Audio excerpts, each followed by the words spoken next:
जय श्री राम, हर हर महादेव। जैसे कि आप वीडियो का टाइटल देख चुके हैं, आज हम एक्सप्लेन करेंगे अल्लाह और इस्लाम को संस्कृत के लिंग शब्द की मदद से और सहायता लेंगे उसी डिक्शनरी की जिस डिक्शनरी का प्रयोग यह मुसलमानों का विद्वान करता है। मैं जहाँ जहाँ पर भी लिंग शब्द का प्रयोग करूँगा, साथ साथ में वीडियो में आपको उस लिंग का अर्थ दिखाता रहूँगा, तो मेरी बात का गलत मतलब कोई ना ले, साथ में लिंग का अर्थ साथ साथ देखते रहें। और मेरी ये वीडियो बनाने के पीछे का लिंग भी मुसलमानों का यह व्यक्ति और इसका झूठा खुदा है, क्योंकि अगर इसका खुदा सच्चा होता तो इस विद्वान के पास दूसरों की भावनाओं को ठेस पहुंचाने का लिंग कोई भी ना होता।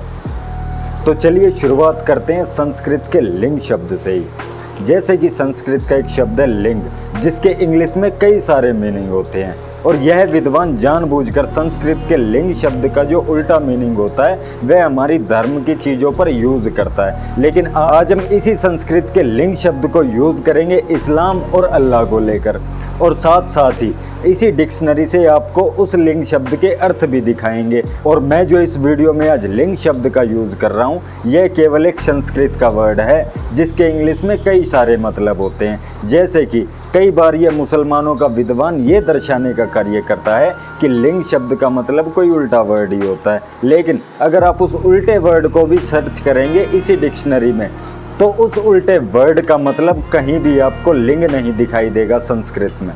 लेकिन अगर उस उल्टे वर्ड की आप थोड़ी सी छानबीन करेंगे तो आपको पता चल जाएगा उस उल्टे वर्ड का मतलब संस्कृत में शीशन होता है, जो कि कहीं भी हमारे धर्म में यूज़ नहीं होता हमारी धार्मिक चीज़ों के साथ। लेकिन अब इस विद्वान को लिंग शब्द समझना है तो इसको समझाएंगे इसी की भाषा में ही। तो पहले आइए देखते हैं संस्कृत का लिंग इनकी कुरान में कितनी बार आया है।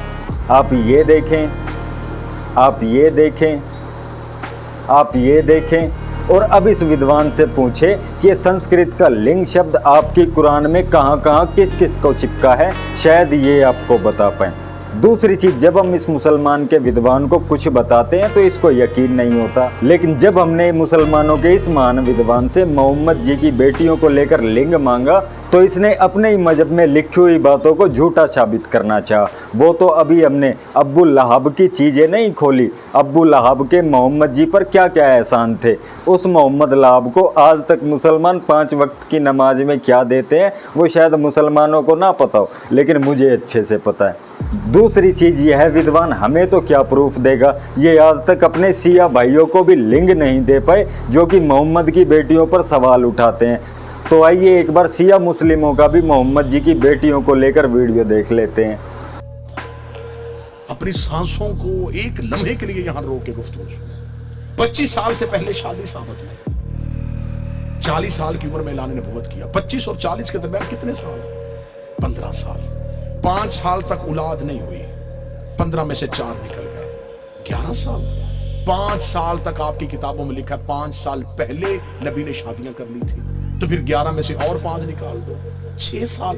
किस मजहब में है कि 6 साल में 3 बेटियां पैदा भी हो गई, जवान भी हो गई और शादियां भी हो गई?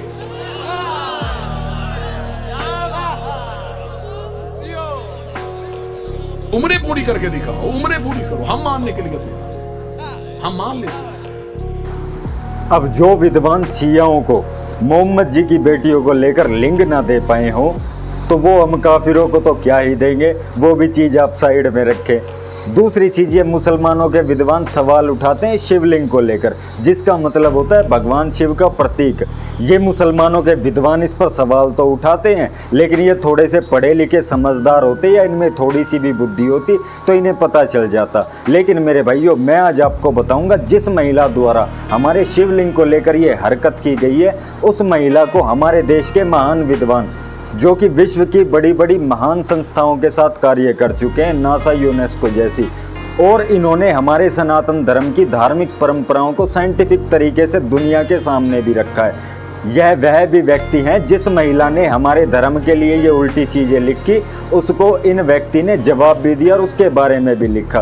तो पहले आप भारत के इन महान विद्वान को भी सुन लीजिए, जिनका नाम है राणा प्रोफेसर पीबी सिंह। सभी जगह ये एक प्रचार कर दिया गया, मैं नाम लेके कह सकता हूँ, शिकागो की द ग्रेट महिला जिसको भारत में बहुत आनंद है, वेंडी टोरेंगल, वी हैव गुड रिलेशनशिप। उन्होंने 2-3 इस पर किताबें लिखी और जितना नग्न लिखना वो लिख सकते थे। सब फ्राइड और डार्विन ने कुल उसी में जोड़ करके केवल जितना सेक्सुअल इरोटिसिज्म हो सकता है सब का वर्णन करते हैं। मैं उनके ऑफिस में 10 साल पहले की बात है, हमने कहा आपसे एक प्रश्न पूछना है, मुझे संस्कृत नहीं आती और आप डिस्टिंग्विश प्रोफेसर ऑफ संस्कृत, आप बतला सकती हैं कहाँ लिखा है ये, कहाँ लिखा है इस तरह सेक्सुअल वाली बात। तो पहली लाइन कही कि mister Rana remember I am distinguish professor of Sanskrit, you know that. तो हमने कहा एक बात और तुम जानते हो, मैं बनारस का महाखाचड़ा राणा हूं। हमारे हर कतरे खून में संस्कृत होती है। अब मेरा चैलेंज है, मैं लिखने जा रहा हूं, तुम्हारा नाम देके लिखूंगा कि जान कैसे किया गया है, कहां वो कोई भी संस्कृत का आचार्य बताए कि कहां सेक्सुअल सिंबल में इसका वर्णन है, किस जगह है, कहीं नहीं है। उसके बाद वो कही I don't want to talk, हमने कहा yes I don't want to talk to you, okay bye bye. उसके बाद काशी आते हैं, हम लोग मिलते हैं, लेकिन कोई शिवलिंग पर बात नहीं की। ये हमने इसलिए कहा आपको कि वेस्ट के कई ऐसी चीजों से हमने मिस इंटरप्रेट किया, उनको हमें कुछ आलोचना की नहीं बात है कि आप अपनी बात रखिए। कौन है बोलिए? मातृ जन्मे ही नहीं होते तो रामानंद जी का भाषण नहीं होता, और वो है शब्द है युग, जिसको गलत ट्रांसलेशन कर दिया गया। युग का मतलब कभी भी फीमेल ऑर्गन नहीं होता है। कास्मस का वो डेप्थ है जिसके लिए एक शब्द है मत्स्य पुराण का, वो है हिरण्य रूपेण, कॉस्मिक एग, जिसको फ्रिज ऑफ कापरा ट्रांसलेट करता है कि ब्रह्मांड का वो एग जिसकी अभिव्यक्ति आप करेंगे जब अपने माँ का आप छूएंगे पेट। यहीं से आप आए हैं और यहीं से पता चलता है कि ब्रह्मांड जैसा होगा। तो आप कैसे ये कह सकते हैं कि सेक्सुअल सिंबल है?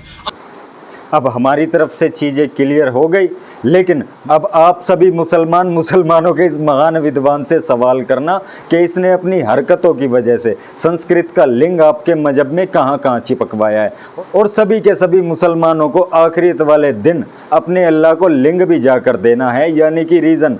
तो इनको क्या आवश्यकता थी दूसरों के मजहब पे उंगली उठाने की या दूसरों की भावनाओं को हित करने की? अब मुसलमान आखिरत वाले दिन अल्लाह को लिंग दे पाएँ या ना दे पाएँ, लेकिन हमने तो सभी मुसलमानों को लिंग दे दिया कि संस्कृत के लिंग का मतलब केवल वह नहीं होता जो कि ये मुसलमानों का विद्वान आपको समझाना चाहता है। हमारी धार्मिक चीज़ों में लिंग का प्रयोग जहाँ जहाँ होता है वो भगवान के प्रतीक के रूप में होता है, लेकिन जो मुसलमानों का यह विद्वान लिंग का मतलब कुछ और बताता है।